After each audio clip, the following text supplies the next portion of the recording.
Muito bem, continuando esse comentário bíblico para você, tipo videoteca, onde você tem a chance de ouvir e ver aqui nós falando. Nós não só lemos aqui capítulo por capítulo, verso por verso, tentamos explicar. Claro que você pode ler uma Bíblia de estudo, eu recomendo, por exemplo, essa Bíblia de estudo, NAA, muito boa, tem bons comentários aqui para você aumentar o seu conhecimento, não é? Sobre o livro de Jó. Qualquer Bíblia de estudo, outra Bíblia muito boa, é essa daqui, olha, chama Bíblia da Escola Bíblica, né? Da Escola Dominical. É muito boa, bons comentários, bons ensinos com relação ao livro de Jó. Aqui você vai notar que existe todo comentários assim, muito interessante, tudo ajuda você a entender. Jó tem 42 capítulos, nós já cobrimos 24, ou seja, mais a metade desses capítulos, 1070 versos.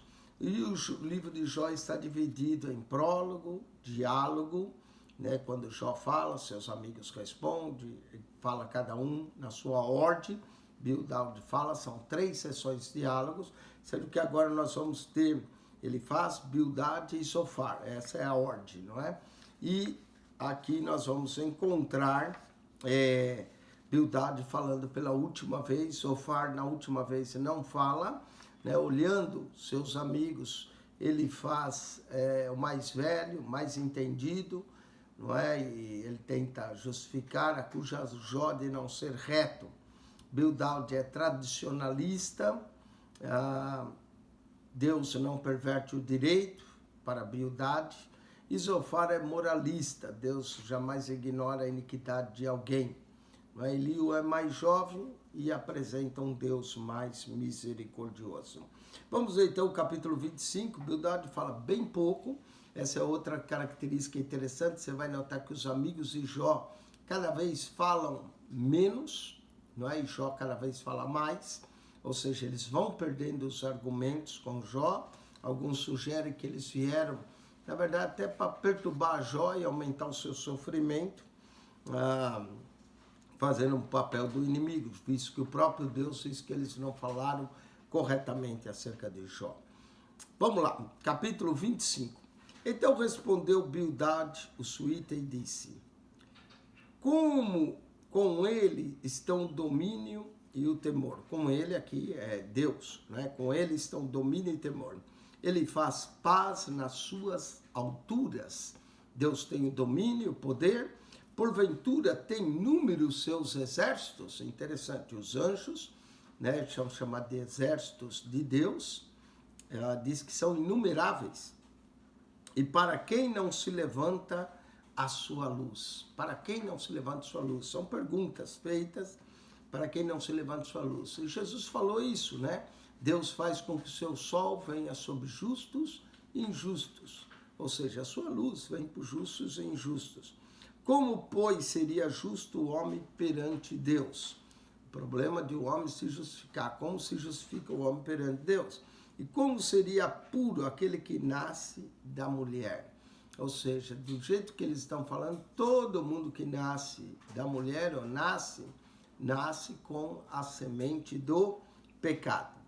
Olhe até a lua, não resplandece, e as estrelas não são puras aos seus olhos, não é? Deus é tão puro, tão santo, que ele fala que quando Deus vê as coisas, elas não são puras aos seus olhos. E quanto menos o homem, que é um verme, e o filho do homem, que é um bicho. Bildad aqui coloca o homem como um verme. Na verdade, o homem foi criado à imagem e semelhança de Deus. Essa colocação não é muito correta. Quer dizer, o homem é um verme, não passa de um verme. É uma colocação assim um pouco negativa acerca do homem. Jó vai repreender Bildad e vai exaltar o poder de Deus. Vamos lá. Capítulo 26. Jó, porém, respondeu e disse: como ajudasse aquele que não tinha força e sustentasse o braço que não tinha vigor, como aconselhasse aquele que não tinha sabedoria e plenamente lhe fizesse saber a causa, assim como era. Para quem proferisse palavras, e quem é o Espírito que saiu de ti? Aqui parece que Jó está tendo discernimento. Ele chega a perguntar para quem é o Espírito que saiu de ti. Jó parece que teve discernimento, assim como quando sua mulher também disse, amaldiçoa Deus e morre. Ele falou, como fala qualquer louca, assim fala a ti. Receberíamos o bem de Deus e não o mal. E aqui a mesma coisa, né? Saber a causa, assim como era. Para quem proferisse palavra, quem é o Espírito que saiu de ti? Os mortos tremem debaixo das águas, como os seus moradores. O inferno está nu perante ele. Aqui é mencionado o inferno, não a sepultura. Note que tem hora que Jó fala de sepultura, aqui ele fala do inferno, né? Porque tem um grupo, vocês de Jeová, faz uma confusão entre inferno e sepultura, não é? O inferno está nu perante ele e não há coberta para a perdição. O norte estende sobre o vazio, suspende a terra sobre o nada. Que declaração tremenda! Jó declarou que a terra está suspensa sobre o nada, né? A terra, o globo terrestre está suspenso sobre o nada. Normalmente eles criam que havia, as culturas antigas criam que havia uns elefantes segurando os 4 cantos da terra. Aqui Jó mostra o entendimento que ele tinha, um entendimento maravilhoso, que na verdade a terra está suspensa sobre o nada. Jó vai chegar a dizer que a terra está suspensa sobre o nada, sobre o vácuo, não é? Que descrição maravilhosa essa que Jó dá da terra, dizendo que essa terra está suspensa, né, sobre o nada. Uma coisa assim maravilhosa, essa descrição que Jó vai dar sobre a terra. Vamos continuar então, olhando isso daqui melhor, o norte estende, suspende a terra sobre o nada, prende as águas em densas nuvens. Jó está descrevendo as chuvas, o que acontece, né? As águas são presas em densas nuvens, e a nuvem não se rasga debaixo delas. Encobre a face do seu trono, e sobre ela estende a sua nuvem. Encobre a face do seu trono, os homens não vêem, né? Deus encobre a face do seu trono, e sobre ela estende a sua nuvem, a nuvem da glória. Então, nessa nuvem da glória estava o trono de Deus. Marcou um limite, a superfície das águas em redor, até os confins da luz e das trevas. Aqui, Jó está mostrando, de fato, a sua sabedoria que ele tinha da criação. As colunas do céu tremem e se espantam da sua ameaça. Quando Deus ameaça, as colunas do céu tremem diante dele. Com a sua força, fende o mar. Não foi o que aconteceu com Israel, abriu-se o mar vermelho, mas isso aqui é anterior à passagem do povo pelo mar. Com a sua força fende o mar e com o seu entendimento abate a sua soberba. Pelo seu espírito ornou os céus e a sua mão formou a serpente enroscadiça. Diz que a própria serpente enroscadiça foi o próprio Deus que o formou. Eis que são apenas as orlas dos seus caminhos, né? As orlas, está referindo às vestes, são só as orlas do caminho de Deus. E quão pouco é o que temos ouvido dele. Ainda era pouco o que temos ouvido dele. Quem, pois, entenderia o trovão do seu poder? Quem é que pode entender quando Deus troveja o trovão do seu poder? Capítulo 27, Jó vai defender sua integridade e sinceridade. Nessa defesa, Jó exalta o poder de Deus na criação. Agora, no 27, nós vamos ter, prosseguindo Jó, em sua parábola disse. Agora é uma parábola, ele lança uma parábola. como Jesus, né, que falou por parábolas. Olha a parábola de Jó. Disse, vive Deus que desviou a minha causa e o Todo-Poderoso que amargurou a minha alma. Mesmo sendo amargurado, mesmo Deus não julgando a sua causa, Jó diz, vive Deus, não é? Deus continua vivendo, sendo Deus vivo, todo-poderoso. Enquanto em mim houver alento e o sopro de Deus no meu nariz. Enquanto houver o sopro, o Espírito de Deus, que é o sopro, não é? Não falarão os meus lábios iniquidade, nem a minha língua pronunciará engano. Jó reafirmando sua integridade no falar. Tiago diz que o homem não consegue dominar a língua. Mas aqui, Jó se mostra uma pessoa que não vai pronunciar nenhum engano com seus lábios. Longe de mim que eu vos justifique, até que eu expire, nunca apartei de mim a minha sinceridade. Jó está dizendo que ele vai ser sincero até o momento da sua morte, que não vai se apartar dele sua sinceridade. A minha justiça me apegarei e não alargarei. Jó se proclama justo, né? E ele se apega à sua justiça e não alargarei. Nem remorderá o meu coração em toda a minha vida. Seja como o ímpio o meu inimigo, e o que se levantar contra mim como perverso. Porque qual será a esperança do hipócrita, havendo sido avaro? Avaro quer dizer de avareza, não é? Quando Deus lhe arrancar a sua alma, quer dizer, a alma sempre volta para Deus. E aí, o que vai ser do hipócrita, do avarento, quando Deus tirar a sua alma? É uma pergunta. Porventura, Deus ouvirá o seu clamor, sobrevindo-lhe a tribulação? Interessante, ele nunca quis ouvir Deus, nunca se preocupou em buscar Deus. Agora, será que Deus vai ouvir o clamor dele?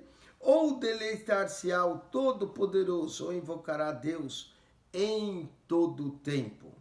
Ensinar-vos-ei o que é concernente à mão de Deus. Vamos ver o que a gente pode aprender de Jó com relação à mão de Deus. E não vos encobrireis o que está com o Todo-Poderoso. Eis que todos vós já vis isso, porque, pois, vos desvaneceis na vossa vaidade.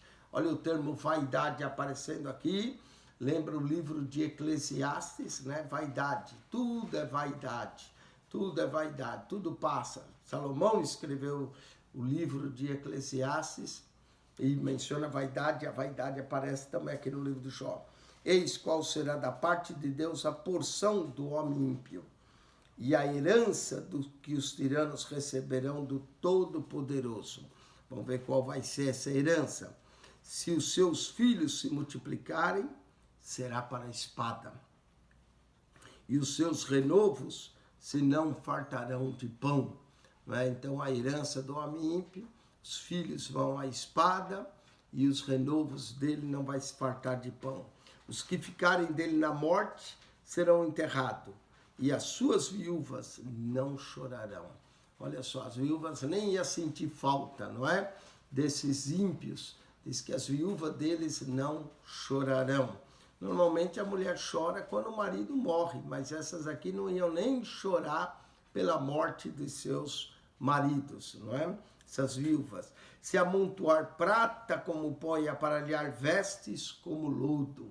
O ímpio só queria amontoar prata, ouro, aparelhar vestes como lodo. Ele as aparelhará, mas quem vai vestir é o justo. Às vezes é isso, o ímpio compra um monte de roupa, acaba usando uma ou duas vezes e depois acaba dando. E aí o justo é que veste as vestes que o ímpio comprou. E o inocente repartirá a prata. Ele edifica a sua casa como a traça, e como que guarda, que faz a cabana. Rico se deita e não será recolhido seus olhos. Abre e ele não será. Pavores se apoderam dele, como águas de noite. O arrebatará a tempestade. O vento oriental o levará. Vir-se-á varrerá como ímpeto do seu lugar, e Deus lançará sobre ele e não o poupará, irá fugindo da sua mão. Então o ímpio junta, acumula tudo isso para dar para o justo. Cada um baterá contra ele as palmas das mãos e do seu lugar o assobiará. O assobio era uma forma de desprezo do lugar, ia um assobiar, não é? Uma forma do desprezo que o ímpio iria passar. Vamos para o capítulo 28 agora. O homem tem ciência das coisas da terra, mas a sabedoria é dom de Deus. Não é? Nós encontramos no livro de Jó uma verdadeira doutrina de sabedoria, sapiensal. O livro é cheio de sabedoria, os discursos, tanto de Jó como de seus amigos, contêm sabedoria, sabedoria da criação. Agora, nós lemos no 26:7, a terra está suspensa sobre o nada. Que sabedoria, não é?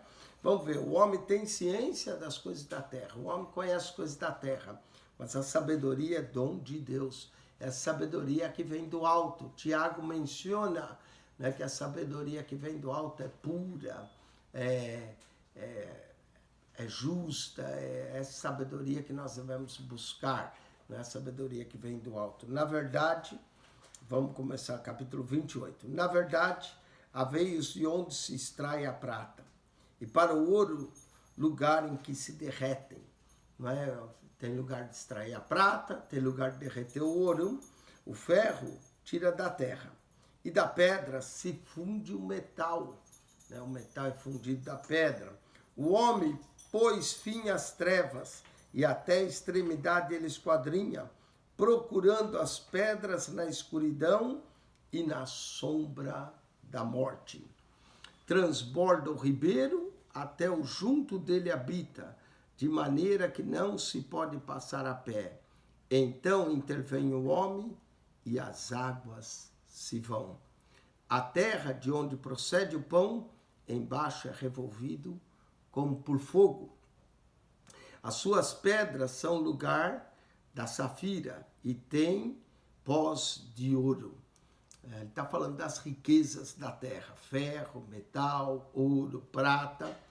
Essa vereda a ignora a ave de rapina e não vira os olhos da grala. Claro que as aves não se interessam por metal, ouro e pedra. Nunca pisaram filhos de animais altivos, nem o feroz leão passou por ela. Ele estende a sua mão contra o rochedo e revolve os montes desde as suas raízes. Dos rochedos, é Deus que faz isso, dos rochedos faz sair rios, e o seu olho descobre todas as coisas preciosas. Os rios tapa, e nenhuma gota sai deles, e tira para a luz o que estava escondido. Mas onde se achará a sabedoria? Que pergunta, não é? Jó está falando que é possível encontrar ouro, prata, pedras, o rio seca, o rio faz vir a água, mas onde se achará a sabedoria?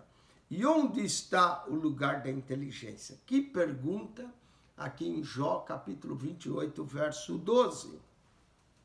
Onde se acha sabedoria, onde estará o lugar da inteligência?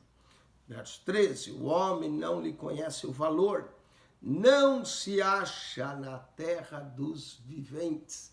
A sabedoria não se encontra na terra dos viventes, isso é, não é algo da terra a sabedoria, pelo menos a sabedoria que vem do alto. Verso de número 14.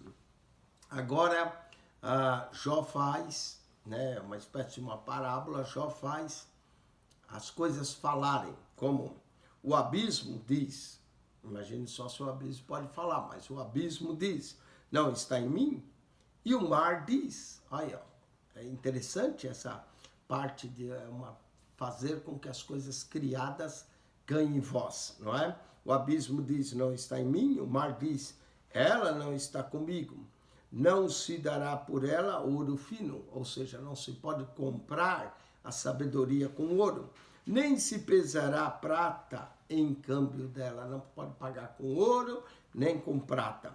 Não se pode comprar por ouro fino de Ofir, que era um dos melhores ouros da época, nem pelo precioso onis, nem pela safira. Não adianta dar pedras preciosas pela sabedoria. Com ela se não pode comparar o ouro ou cristal, nem se trocará por joias do ouro fino. Não adianta alguém tentar dar joias pela sabedoria, ouro ou cristal, não se troca. Verso de número 18, do capítulo 28. Ela faz esquecer o coral e as pérolas, porque a aquisição da sabedoria é melhor do que a dos rubis. O livro de Provérbios também diz isso, a aquisição da sabedoria é melhor do que do rubis. Nessa parte do capítulo 28 do livro de Jó, ele se assemelha um pouco com Salomão escrevendo o livro de Provérbios. É por isso que alguns atribuem a autoria também do livro de Jó a Salomão. Mas certamente Moisés poderia ter escrito, Salomão leu, e depois Salomão aproveita algumas ideias daqui para escrever o livro de Provérbios. Não se lhe igualará o topázio da Etiópia, nem se pode comprar por ouro puro a sabedoria. De onde, pois, vem a sabedoria? E onde está o lugar da inteligência? A mesma pergunta, né, que é feita no verso de número 12, é repetida no verso 20. No verso 12, mas onde se achará a sabedoria? Onde está o lugar de inteligência? No verso 20, de onde, pois, vem a sabedoria? E onde está o lugar da inteligência? Porque está encoberta aos olhos de todo vivente e oculta as aves do céu. As aves do céu não contêm a sabedoria. Ela está encoberta aos olhos de todos. A perdição e a morte indizem. Aqui a perdição e morte também vão ter vozes. Ouvimos com os nossos ouvidos a sua fama.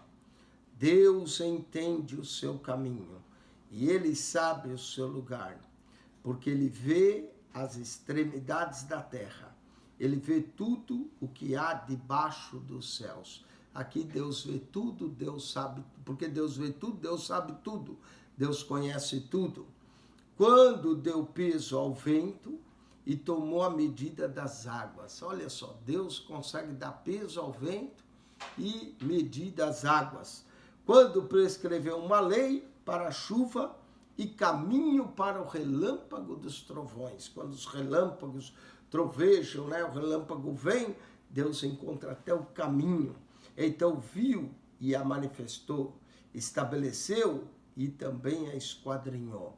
Note que aqui a sabedoria está ligada a fenômenos sobrenaturais, não é? Trovões, relâmpagos. Mas disse ao homem, eis que o temor do Senhor é a sabedoria, e o apartar-se do mal é a inteligência. Está aqui, ó. O temor do Senhor é a sabedoria. Jó era um homem temente a Deus. E a sabedoria está aí, no temor do Senhor. E o apartar-se do mal, a inteligência. Você vê o mal, não vai se atirar de cabeça no mal. Se aparta, foge do mal. Faz como José, quando a mulher de Potifar quis deitar com ele, o que ele fez? Fugiu. A Bíblia manda nós fugir da prostituição, a Bíblia manda nós fugir da idolatria e manda a gente fugir da avareza, não é? Então, aparta-se do mal é a inteligência. A pessoa que não se aparta do mal é falta de entendimento e acaba trazendo angústia para si mesmo e perde o temor do Senhor. O temor do Senhor é a sabedoria e o apartar-se do mal, a inteligência. Com isso, nós concluímos o capítulo 28. Note que Jó está falando praticamente sozinho, né? Bildad falou, Zofar não se atreveu a falar, Jó falou da majestade, do poder de Deus na criação, Jó no capítulo 27 defendeu sua integridade e sinceridade, e aqui Jó fala da sabedoria como um dom de Deus. Nós vamos continuar o capítulo 29. Jó vai lamentar e lembrar do seu estado primeiro, né? Que se nós queremos saber como é que era a vida de Jó antes do capítulo 1, temos que ler o capítulo 29, que é o próximo capítulo. Jó vai descrever estado miserável, caiu no capítulo 31, e Jó vai declarar novamente sua integridade e os seus deveres. E os seus amigos não vão ter mais resposta para o homem da terra de Uz. E é quando Eliú vai falar. Então, no próximo programa nós vamos cobrir o capítulo 29, 30 e 31. E depois no outro nós vamos cobrir a fala de Eliú. Tá bem? Estamos quase chegando na fala principal, que é a fala de Deus, no livro de Jó. Que Deus te abençoe, que a graça de nosso Senhor e Salvador Jesus seja contigo, o amor de Deus, nosso Pai, e a comunhão do Espírito Santo. Quem esteve convosco, mais uma vez, pastor Eugênio Piacentini. Coloque aí um sinal do joinha, se não subscreveu o nosso canal, subscreva e ajude-nos a divulgar, se está sendo bênção, se você está aprendendo mais aqui, se a Bíblia está se tornando mais interessante e viva para você, ajude-nos a divulgar. Jesus disse, examinai as Escrituras, porque cuidais ter nela a vida eterna, e são elas que de mim testificam. Uma das coisas mais maravilhosas que qualquer pessoa pode fazer é estudar a Bíblia sistematicamente, descobrir as verdades divinas para a nossa vida. E isso é a verdadeira sabedoria, o temor do Senhor. Para ter temor ao Senhor, é preciso ler a palavra de Deus, meditar, descobrir o que Deus gosta e o que Deus abomina, o que Deus não quer que nós façamos. Que Deus te abençoe. Em Cristo Jesus. Amém e amém.